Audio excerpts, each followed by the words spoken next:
why should you buy one? So you don't spend your money with things that you don't even use or don't even, okay? Save your money and buy the right lens.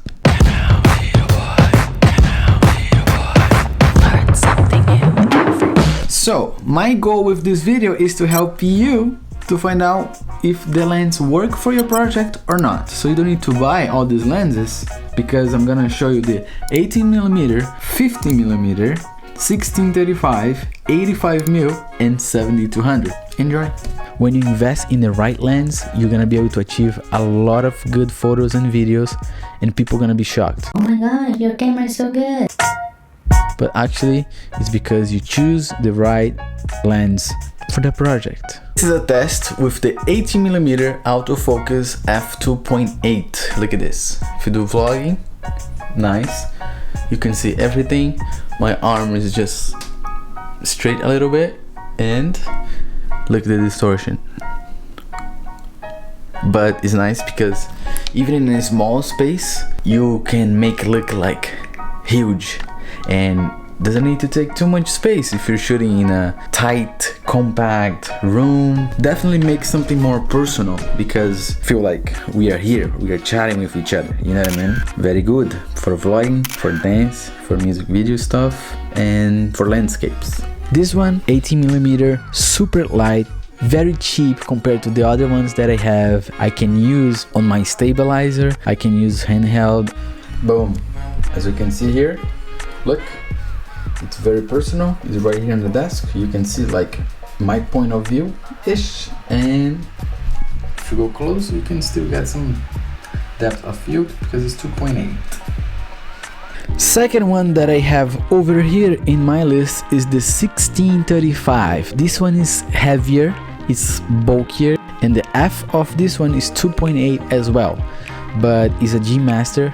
I'm gonna say the G Master, it's a little bit more money or a lot more money, but the quality, it's sharper than the other ones that I have. I use this for my dance stuff, music videos. When I want to do some B-roll stuff, it's nice because I can do something very personal, wide. I can show where I am, and I just gotta zoom in a little bit, and I'm gonna be able to get that depth of field or bokeh, because we're gonna be able to use 35mm and we have 2.8.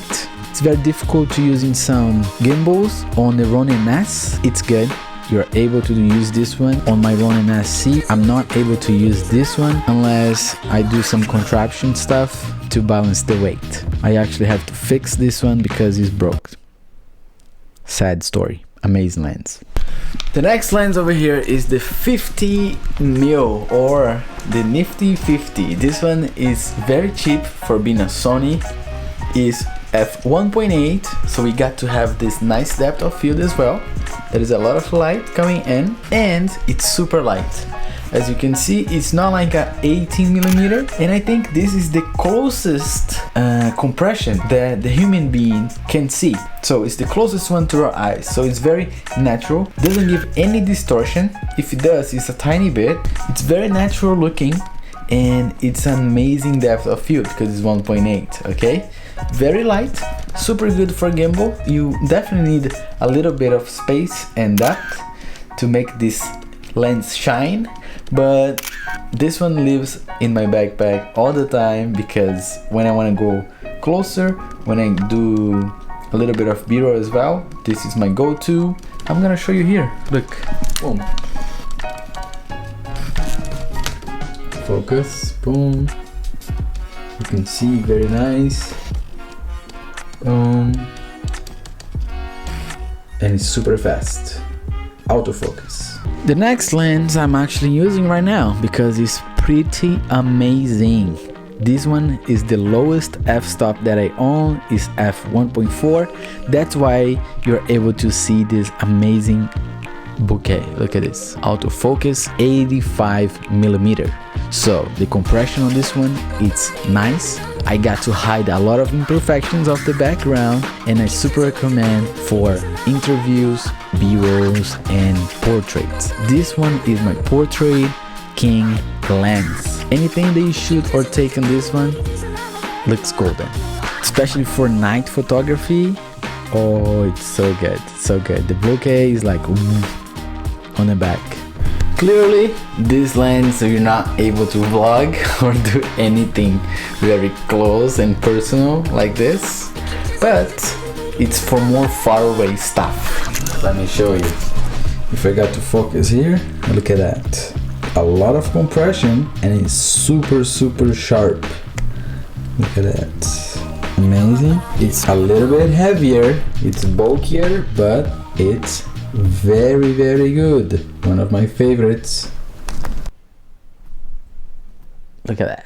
This one is my 70-200 millimeter. I don't really use as much as I thought that I would be using, but it's a great lens. When I was in Alaska, I got to use this one because I was able to shoot things from far away, and it was very nice. Compress a lot, but this one is f4, so doesn't give me that amazing bokeh, but you're gonna be able to get some because it's 200 millimeters. Doesn't give any distortion. It's heavy, takes a lot of space in my backpack.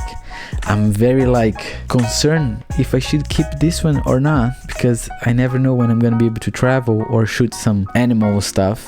It's a G Master as well. It's expensive, it's bulkier, but the quality is amazing. I almost forgot to say, it's good when you don't want to be in people's face, because these for weddings are great, because you're just gonna be on the back as a camper and wedding master. I got to do some dance events as well with this one. You can go from the back and zoom in and be very close on stage. This is just a little bit of a guide, a little bit of my experience with those lenses, and hopefully you can learn something from this video before you buy any of your lenses, because I don't want you to spend money and you're not going to be able to use for the project that you want or to achieve the things that you have in mind. Personal experience, be very careful if you're gonna buy some zoom lens, okay? I think I prefer fixed lens because you don't have the risk of breaking. That happened to me with my 1635 f2.8. That was a bummer. And usually lenses that are not zoom, they are lighter and they're smaller, so keep that in mind, okay? If you have any questions, please leave your comment down below. I would love to know what lens is your favorite. Thank you very much again, and I will see you in the next video.